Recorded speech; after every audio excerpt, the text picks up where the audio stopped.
Sugar வந்துட்டு sugar வந்தாலே ஒருத்தருக்கு வந்து புண்ணு வரும் அப்படின்றாங்க. அந்த புண்ணு ஆறாது அப்படின்றாங்க.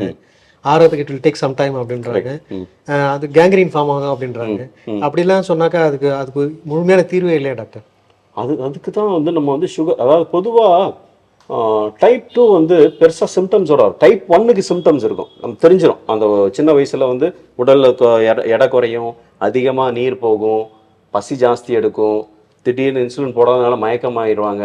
ஸோ அது சிம்டம்ஸ் நிறைஞ்சது தான் டைப் 2க்கு வந்து சிம்டம்ஸ் தெரியாது, நமக்கு தெரியாமல். அதனால தான் ஃப்ரீக்வெண்ட்டாக ஆனுவலாக செக்அப் பண்ணிக்கணும். டைப் 2க்கு வந்து சிம்டம்ஸ் இருக்காது. 200 மேலே இருந்தேன்னா அது ஒரு விஷம்னு நான் சொன்னேன். அது வந்து எப்படி ஹார்ட்டில் உள்ள வெசலை பிளாக் பண்ணுமோ அதே மாதிரி காலுக்கு போகிற வெசலையும் ரத்த நாளத்தையும் பிளாக் பண்ணும். பிளாக் பண்ணுறதுனால என்ன ஆகும்னா, பிளாக் பண்ணோன்னா அதுக்கு பிளாக்கை தாண்டி பிளட் போகாது. அதனால் அந்த டிஷ்யூ செத்துரும்.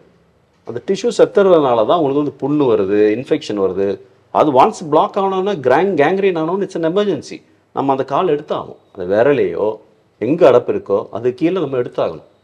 அது தவிர்க்கணும்னா ஒன்று சுகர் வராமல் பார்த்துக்கணும். சுகர் வந்துடுச்சுன்னா கட்டுப்பாடில் வச்சுருக்கணும்.